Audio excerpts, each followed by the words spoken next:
Good morning, YouTube.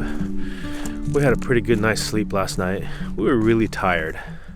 The night before, we didn't sleep too well because the cats were rambunctious. They were up and about and trying to find a way out. They're trying to look through windows when the windows were all covered. So we got woken up several times and ended up waking up super early to play with them and really just to deal with their shenanigans. But yesterday, when we got to this place, as I showed you guys in yesterday's video, this is a quiet little bay in the Paleoshats Peninsula, and there's a big olive tree grove right here that used to be a campground that the cats felt comfortable at. So they were out exploring a whole bunch for a couple hours when we got here. Well into the dark, actually. So they were pretty satisfied, so they slept. And they came back last night into the van, which is good news, after being free and exploring at a new place for a while. So yeah, we're pretty confident about how things are going. Except for one thing.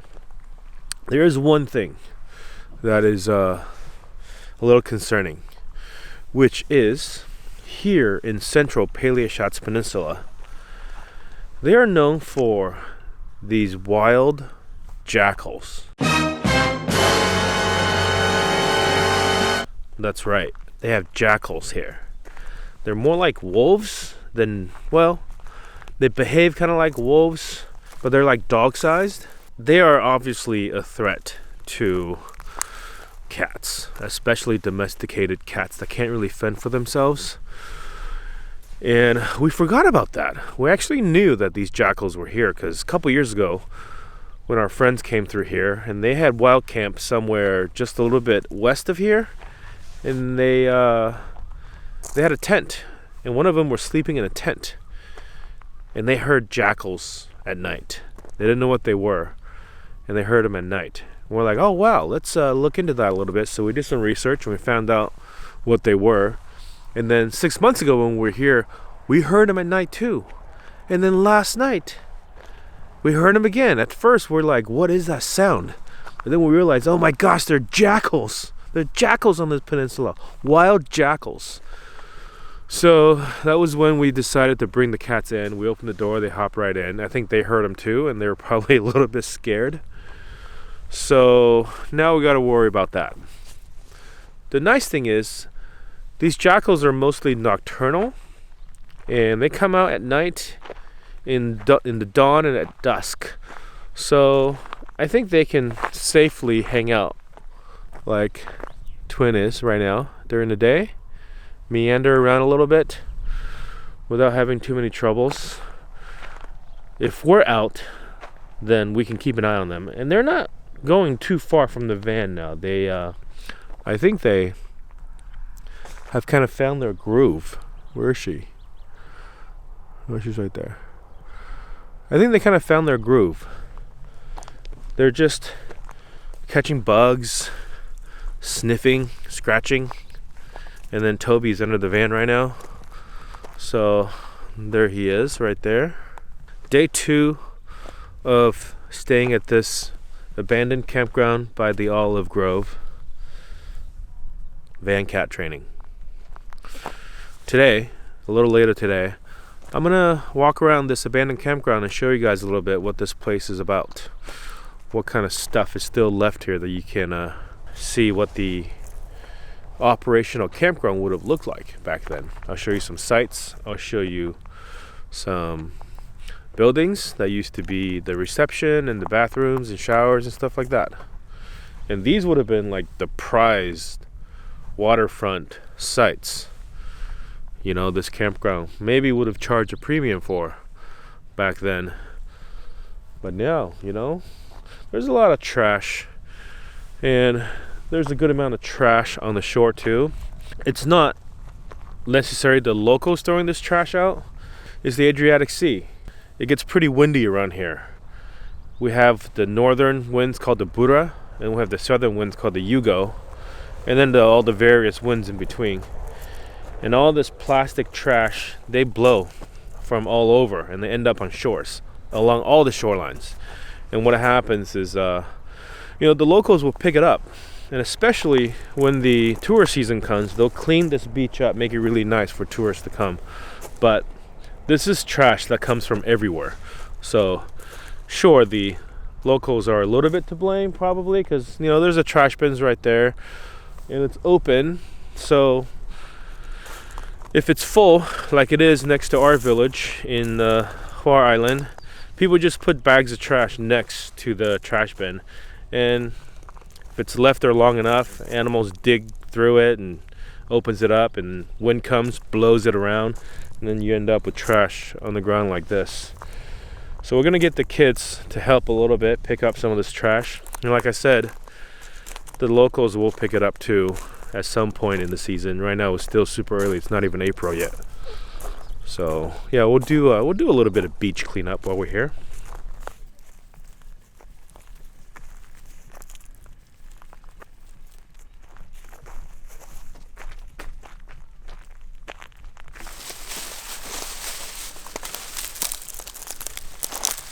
You see there's a piece of onion right here? Oh. I don't know why there's onions here. It's like that one of those campsites where there was a washed up broccoli. Yeah. Yeah. Stick with rusty nails sticking straight up from the ground. Okay. This doesn't have a human foot attached. You don't have to look so scared. Come here.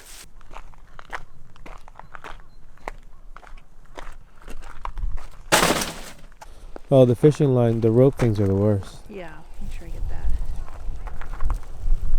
Cashews and craisins. From Lidl. It is funny. When we're in the village and when there's no Lidl on the island, we automatically go to either Tommy or Konzum, which are the two, probably the biggest grocery stores in Croatia. They're Croatian grocery stores. And the second we leave in the van onto the mainland, the only thing that we would want to go to, that we look for and go to right away, is Lidl. Like, we'll drive past a Tommy and not even think twice about, like, maybe we should go there and get some stuff. We're just like, oh, we'll go to Lidl. Oh, we can't find it here. Okay, we just won't have it. It's about consistency, I think. It's about being able to go to Lidl, get the things that we like anywhere in Europe, basically. Yeah. It's a little bit like Trader Joe's. It's smaller, more specialty products, and they don't have everything. So you can't find everything you want there, but you can just shop there if you're willing to not be able to find certain things. We're just strolling around this old abandoned campground with all these olive trees. I'm going to show you guys some stuff. Some things that are remnants of what's left. For example, here is like an area with a path, and then here's like some exposed electrical junction boxes. I'm guessing it's totally disconnected because there's just like wire sticking out. Probably dangerous, and it's kind of rusty, and I'm sure weather hasn't been kind to it. So I'm gonna leave that alone. Your hand kind of got close right there. Did it? Yeah. Okay, another interesting little thing right here is it's like they're like beach lockers, maybe. Oh yeah. Maybe people that come here, they can just put their stuff in these lockers, lock it up, and then go to the beach. But if they're staying here at the campground, why do they need lockers? And this is clearly a site. Like, what we're standing in right now is like one of the campsites, one of the spots in the campground. It would be kind of awkward to have your site right next to the lockers. People will constantly be coming over, opening, closing, doing stuff. So it's nice otherwise. It's nicely terraced. Most of the spots are pretty level. Here's another junction box. This is like the European style electrical hookups. And these look like fuses up here in a rusty box. And then goes into the ground. These olive trees, they're doing pretty good. They look pretty well maintained, and you know, for us, we've harvested olives from Marlene's family's trees for the last 3 years. We know how much work that is. Not just to harvest them, it's also to like prune them, to maintain them, to fertilize them and do all that stuff. We don't do any of that because we don't know how, first of all, and then secondly, we don't know if we're going to be here. And Marlene's dad basically pays somebody that he knows in the village to do that for him. And this is like picnic tables. But look at the view you have having a picnic here.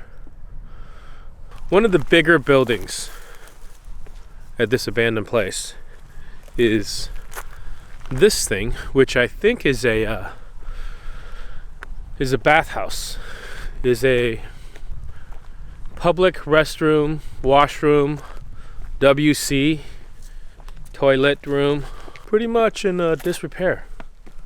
There's a van with a dog. And look at this. This would have been sinks and faucets and graffiti.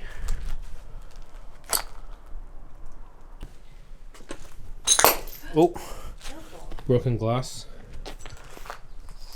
All right, this is pretty sketchy. That could be like a whole big pee jug. Oh my gosh, somebody Is that possible?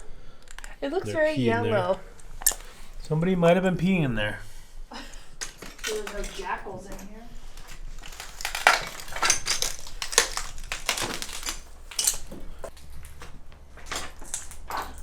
Well, the good thing is the roof is not going to collapse on us.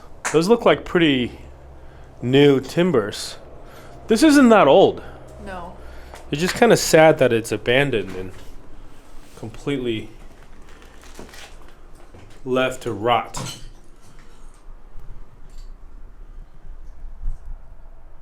Shower stalls and toilets. All right, so there's one more building, which is the reception area, right? Okay. Let's go check that out. We actually don't know where the cats are right now. They were out exploring, adventuring, and then suddenly we just stopped seeing them. So this is what they'll do sometimes in the village. They'll just find a safe place they feel like they can hide, and they'll go hide in there. And they'll take naps in the afternoon about this time of day. So maybe they found a place to hide out and nap. That's what we hope. But we're still trying to figure this out. We're trying to figure out what happens when we're at a place like this. And what if we have to leave right now? How do we get them to come back? So we don't know. But hopefully when we get back there, we're going to be able to find them. But we're also keeping an eye out. I don't think they're going to be around here. This is a little too far from probably where they're comfortable. Yeah, there's a couple of houses here. There's a house right there. And then there's like a house behind this tree. I suppose those are the owners of this land. We saw a guy earlier weed whacking under one of the olive trees. That was his olive tree. But he said where we're parked is not his land, but he was just on the other side of the road at a spot that we were considering to park at. So, like I was saying yesterday, these olive trees, or this land really, was owned by a family, and that was split up with two brothers that didn't get along as far as how to run this place. At least that's the rumor. That could have been one of the brothers. We didn't ask. So anyways, this is the reception area. A lot of broken glass. That's broken glass up there that could fall, so I'm not going to go under that.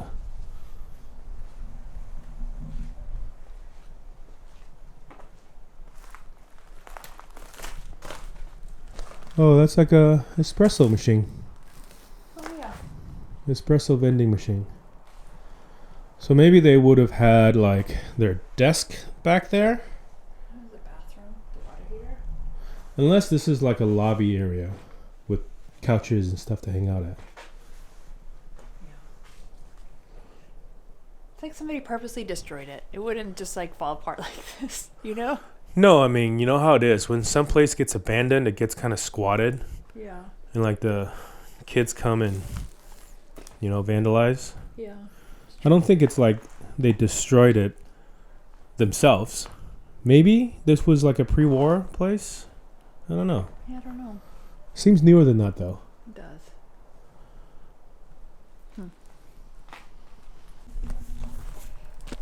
Okay, one more building back here with graffiti on it. We're gonna go see. Well, somebody maintains this place. Well, we knew that they maintained these trees. Well, they're growing stuff right there. And then you know that they pruned the trees and they put the piles here. And after a while, they'll burn it. That's another bathroom. It's like a mirror image to the other place, but Yeah, this one looks broken. identical. Less broken. Yeah. See the sink and the faucets? At least the sinks are still intact. Even the glass is still intact.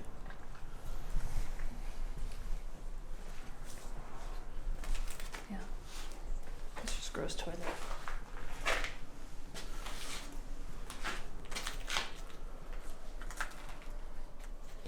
Pretty gross.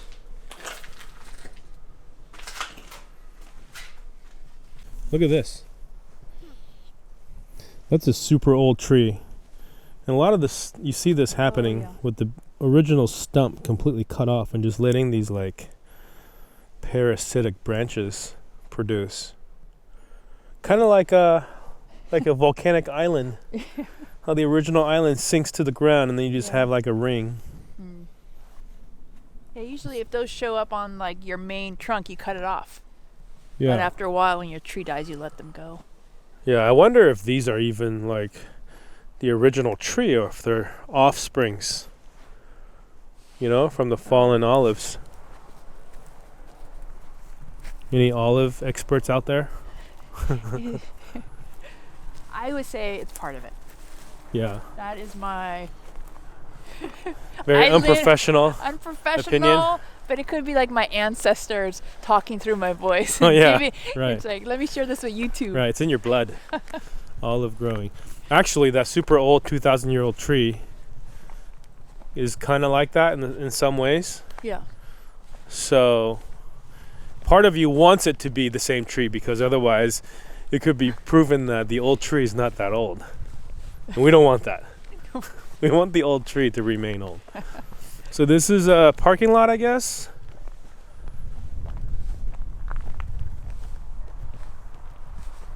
One sad trailer. Oh, Oh. this is a soccer field also. Yeah.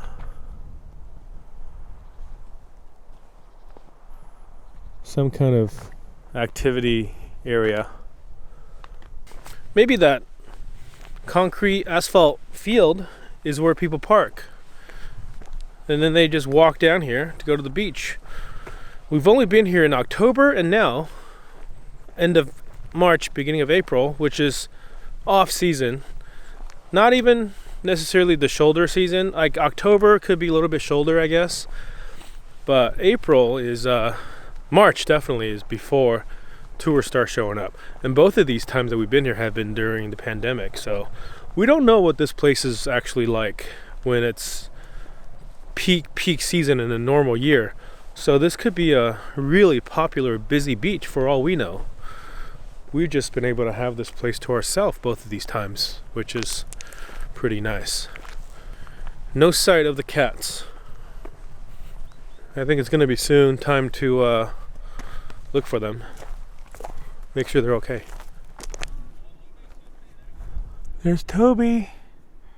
They came back. They didn't get eaten by jackals. Too soon, Dan. Okay. They still might get eaten by jackals, is that what you're saying? Yeah. Twin. Oh. Twin, you came back.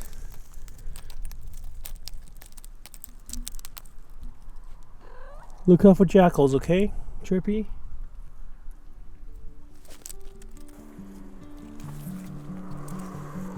That is the smallest branch. I don't think it'll hold you. Oh my god. Big cat on the tiny branch.